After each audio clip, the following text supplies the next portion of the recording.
that they're going to move a lot of their manufacturing business to Mexico. I'm just notifying John Deere right now.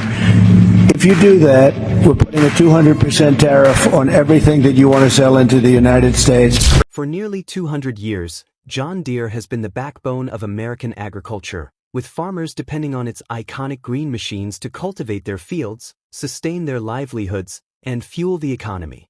But that trust is now at risk.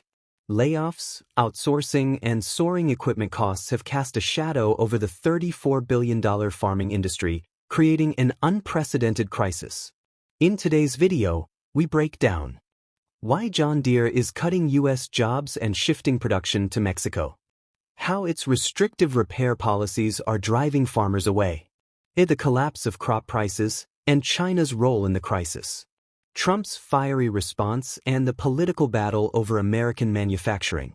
With rural America on the edge, the big question remains: will John Deere's decision backfire, or is this the new reality for U.S. farming? Stay with us as we break down this groundbreaking news that is reshaping the future of agriculture. But before we begin, make sure to subscribe to our channel for the latest updates on the future of farming in America. What's happening? For over 180 years, John Deere has been more than just a brand. It has been the lifeblood of American agriculture. Farmers across the country have depended on its machinery to plant, harvest, and keep the rural economy thriving. But today, that legacy is at risk.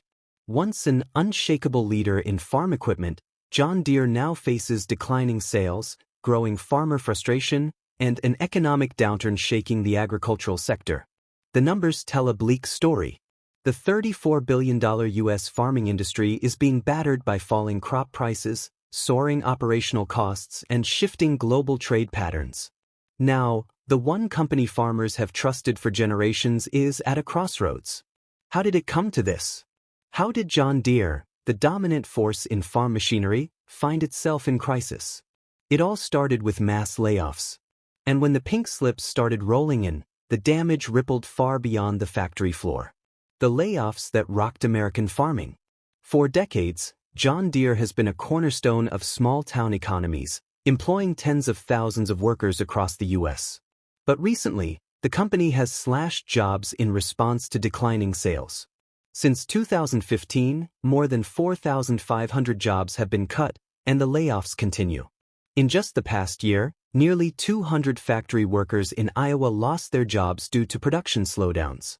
In communities where John Deere is often the largest employer, these cuts have had devastating consequences. Families who relied on Deere's steady paychecks are now struggling, while local businesses that depended on Deere workers' spending are feeling the pinch. But these layoffs are just a symptom of a larger problem. Farmers aren't buying new equipment. With declining crop prices and rising expenses, many are delaying or canceling purchases of tractors and harvesters. As demand drops, Deere sells less, forcing more job cuts. This economic domino effect is hitting rural America hard. Many farming communities were already struggling, and losing high-paying factory jobs only adds to their hardship. Entire towns have been built around John Deere plants, and when the jobs disappear, an entire way of life is threatened. But it's not just the workers feeling abandoned. Farmers themselves are turning away from John Deere at an unprecedented rate. Why farmers are walking away from John Deere? For generations, John Deere was the gold standard of farm machinery. Farmers were willing to pay a premium for its equipment, trusting its reputation for quality and reliability. But that trust is eroding quickly. A major reason? John Deere's restrictive repair policies. Farmers are outraged that they can't fix their own tractors without going through Deere's costly and proprietary software system.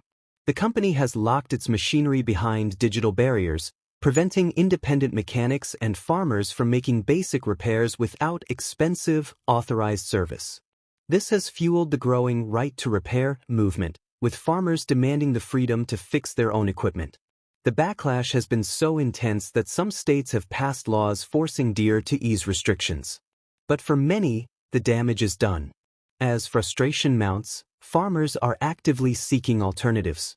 Brands like Kubota, AGCO, and Case IH are gaining ground by offering more repair-friendly options at competitive prices.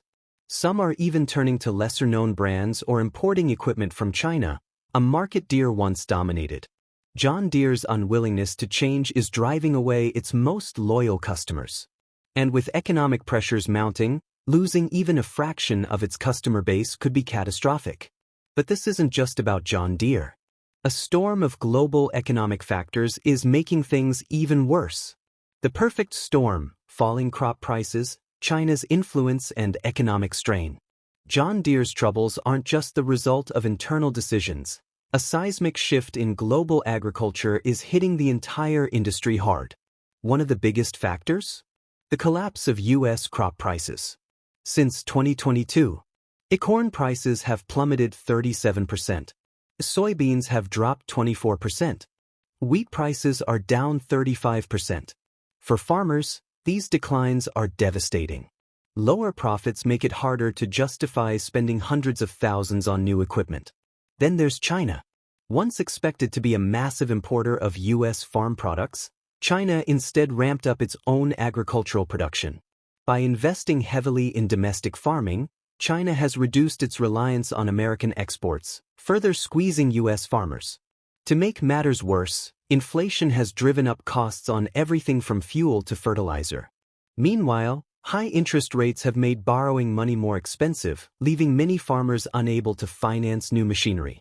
This economic pressure has left John Deere reeling. And in an attempt to cut costs, the company made its most controversial decision yet, one that ignited a nationwide backlash. John Deere's controversial move: shifting jobs to Mexico. When John Deere announced plans to move part of its manufacturing operations to Mexico, the reaction was swift and furious.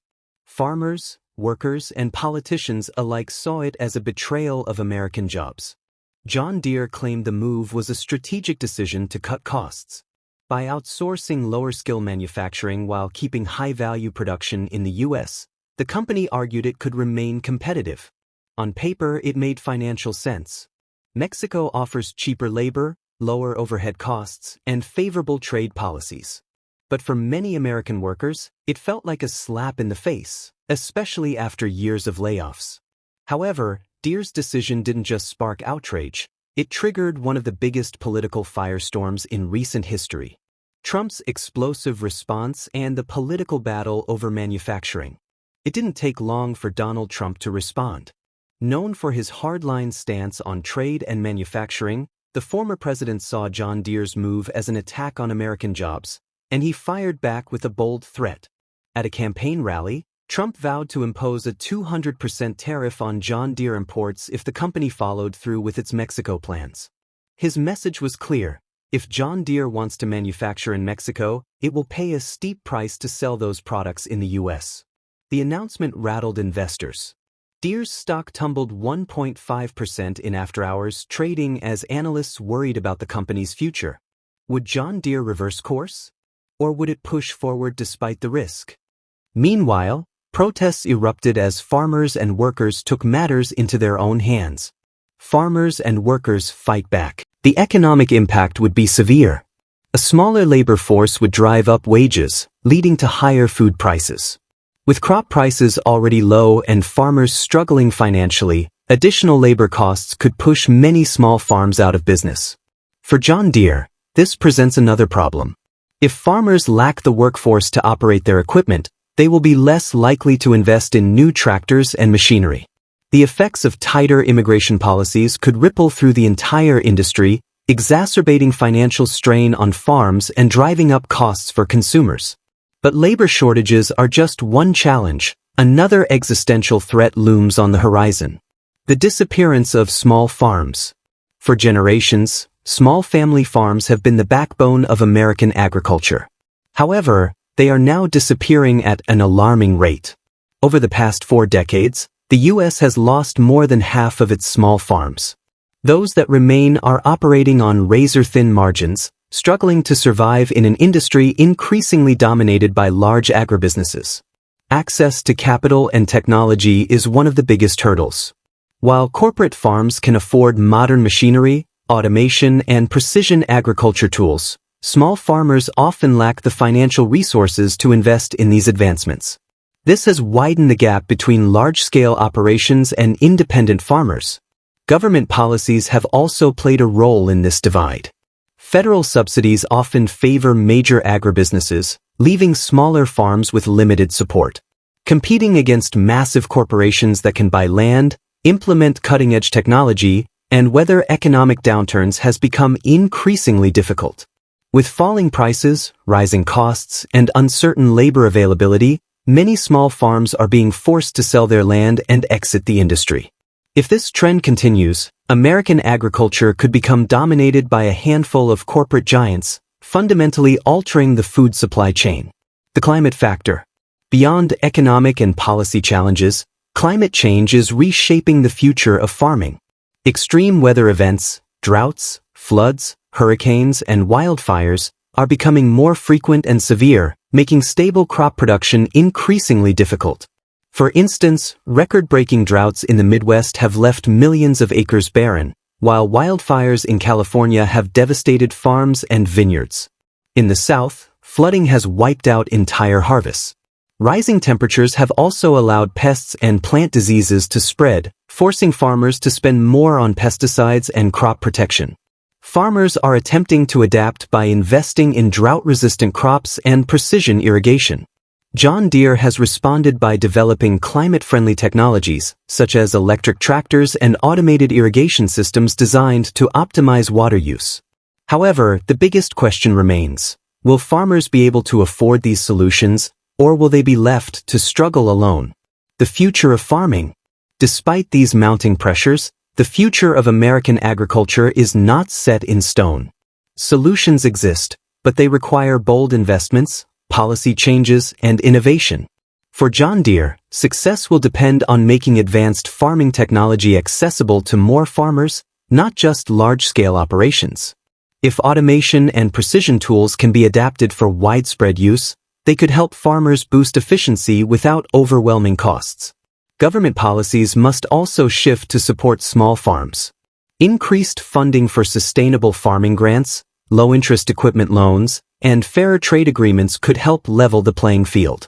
Additionally, addressing labor shortages through balanced immigration policies will be crucial to maintaining a functional agricultural workforce. American farming stands at a crossroads. Will the industry overcome its challenges and adapt to a new era, or are we witnessing a permanent decline? The answer depends on the choices made today. What do you think? Can John Deere recover? Will small farms survive? Share your thoughts in the comments below. And if you found this analysis insightful, don't forget to like, subscribe, and turn on notifications for more deep dives into the issues shaping our world. Thanks for watching, and see you next time.